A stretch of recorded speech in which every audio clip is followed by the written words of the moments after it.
बात होगी प्रयागराज की सनातनी आस्था के महापर्व महाकुंभ की। इसका आज 15वां दिन है। सुबह से ही लाखों श्रद्धालु संगम में डुबकी लगा रहे हैं।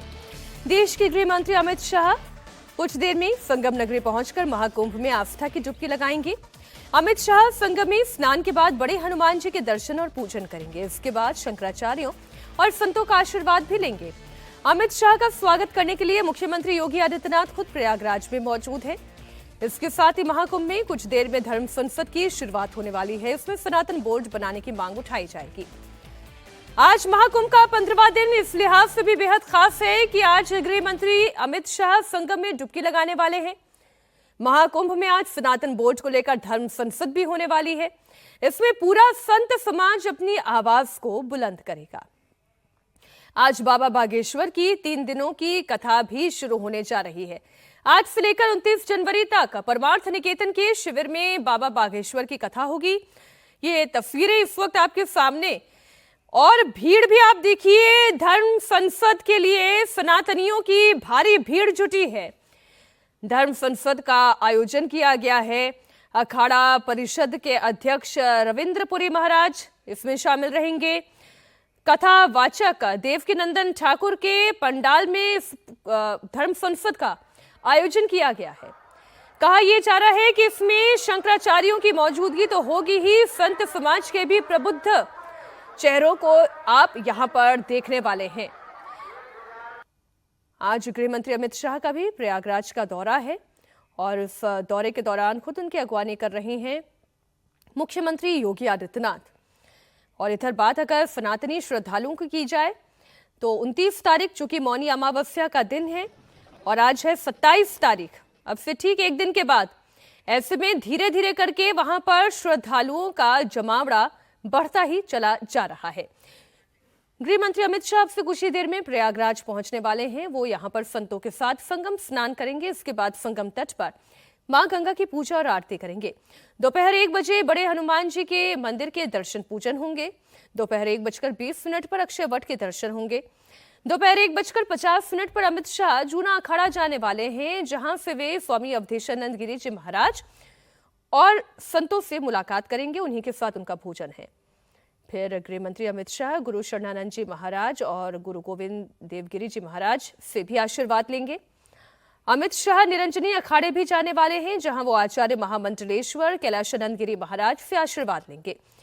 गृह मंत्री श्रृंगेरी, पुरी और द्वारकापीठ के शंकराचार्यों से भी आशीर्वाद लेंगे।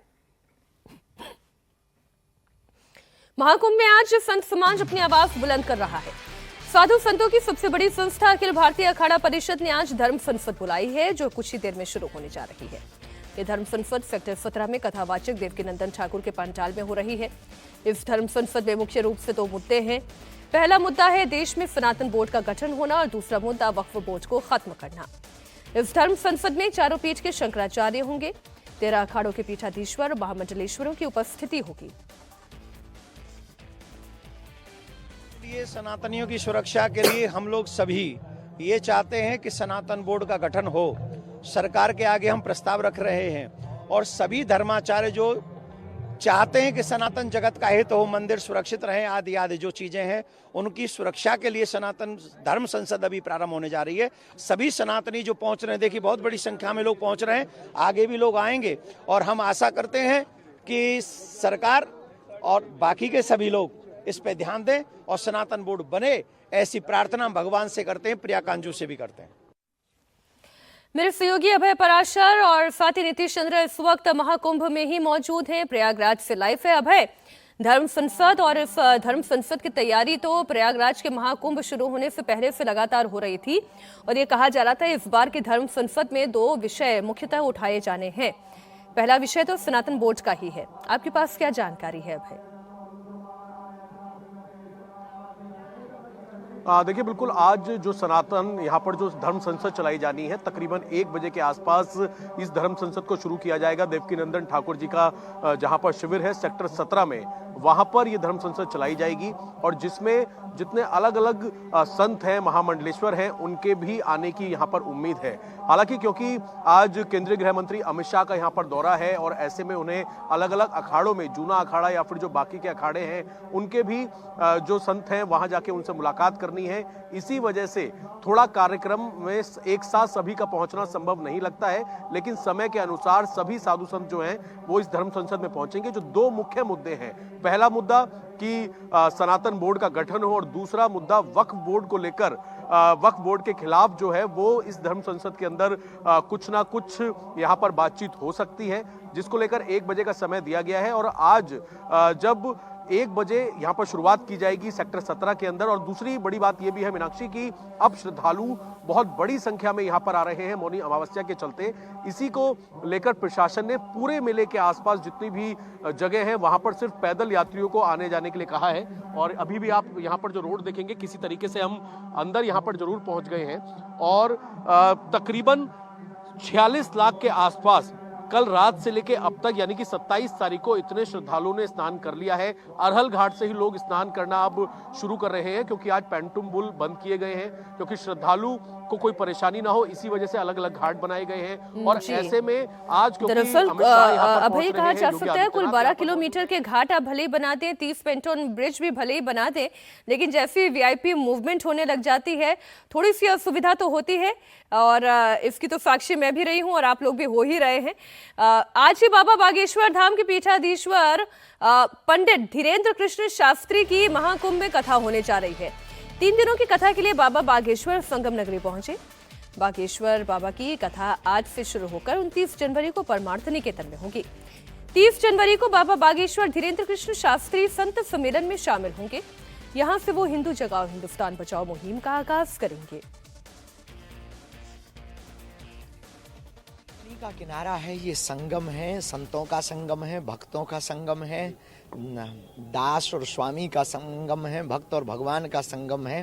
और 30 तारीख को यहाँ पर हिंदू राष्ट्र के लिए, हिंदुत्व को जगाने के लिए और भारत को बचाने के लिए पूरे संत यहाँ पर आकर के एक धर्म संसद का आयोजन करेंगे।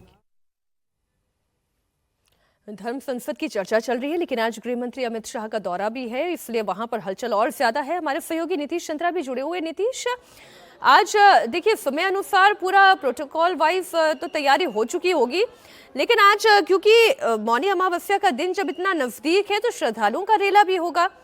इस लिहाज से क्या तैयारी की गई है, क्या वैकल्पिक व्यवस्थाएं की गई हैं? जी हाँ, बिल्कुल। देखिए, मौनी अमावस्या के पहले ही से तैयारियां की जा रही हैं क्योंकि ये माना जा रहा है कि बहुत अधिक संख्या में लोग उस दिन जुटेंगे। और आज चूंकि केंद्रीय गृह मंत्री अमित शाह का कार्यक्रम है तो अभी फिलहाल जहां पर मैं हूं ये जूना अखाड़ा है और इसी जगह अमित शाह को भी आना है। पहले वो संगम में जाएंगे, स्नान करेंगे और उसके बाद फिर उनको हनुमान मंदिर जाना है, फिर अक्षय वट मंदिर जाना है, साधु संतों से मुलाकात करनी है और जूना अखाड़े में अवधेशानंद गिरी के साथ साथ तमाम जो साधु संत हैं उनसे मुलाकात करेंगे। और ये ठीक जूना अखाड़े के सामने की जो सड़क है उसकी तस्वीर देखिए।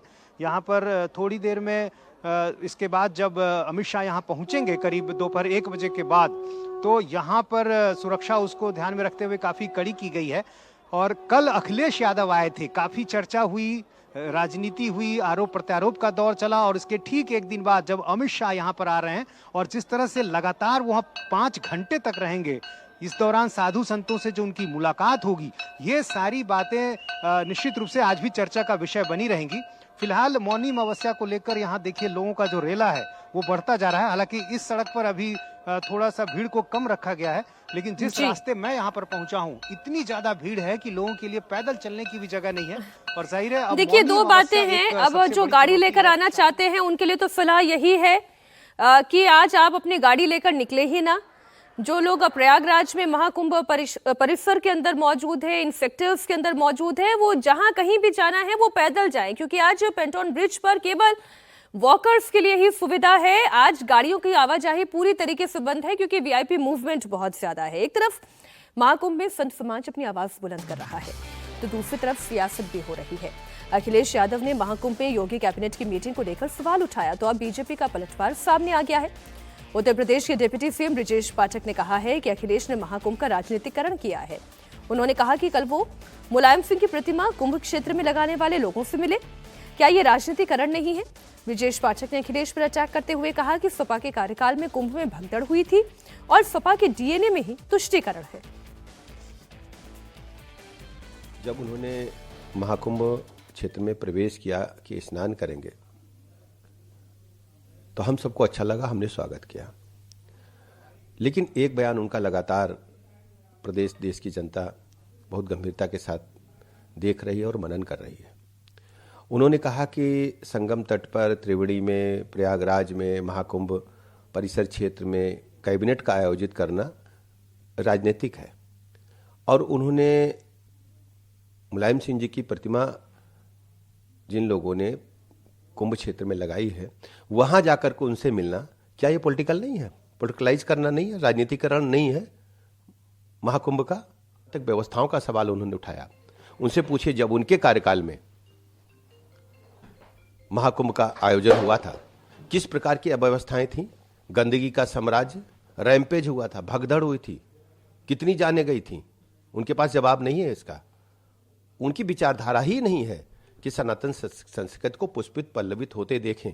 हमेशा वो नकारात्मक बातें करके लोगों को दिग्भ्रमित करने का असफल प्रयास करते हैं और समाजवादी पार्टी के डीएनए में तुष्टीकरण है। समाजवादी पार्टी की राजनीति में एक वर्ग को खुश करने की बात है। बीजेपी अखिलेश को उनके कार्यकाल का दौर याद दिला रही है। योगी सरकार में मंत्री असीम अरुण ने अखिलेश यादव को हिंदू विरोधी बताया। मैं सहमत हूँ, राजनीति नहीं होना चाहिए। ये धर्म, संस्कृति और राजनीति अलग अलग चीजें हैं और अपनी अपनी श्रद्धानुसार हम लोग स्नान करते हैं, बाकी अनुष्ठान करते हैं। लेकिन मुझे इस बात का अचंभा है कि अखिलेश जी ने कुछ आलोचना की है कि कुंभ को खेल नहीं बनाना चाहिए आदि। वाटर स्पोर्ट्स की बात की उन्होंने कहा कि दान पुण्य करने आना चाहिए। बीजेपी के लोगों को ये पता होना चाहिए कि इसको वाटर स्पोर्ट्स नहीं बनाना चाहिए। आप याद करिए, बात वाटर स्पोर्ट्स या एयर स्पोर्ट्स की नहीं है, असली बात है आयोजन क्षमता किसकी कैसी है। 2013 का कुंभ प्रदेश में सपा सरकार, केंद्र में इंडी गठबंधन, जिसको अब इंडी गठबंधन कहा गया, यूपीए, 42 लोग मारे गए हमारे प्रयागराज में और उसके बाद भी उस कुंभ को बड़ा सफल माना इन्होंने। और आजम खान जी के साथ गए अमेरिका लेक्चर लेने के लिए, वहां पे लड़ाई कर ली लोकल लोगों से वहां पे और उसके बाद में लेक्चर भी नहीं लिया। ये खेल का मैदान होता है जहां पे आप 42 लोगों के मरने के बाद में क्या लेक्चर लेने गए थे और वो लेक्चर भी नहीं ले पाए उसके बाद में।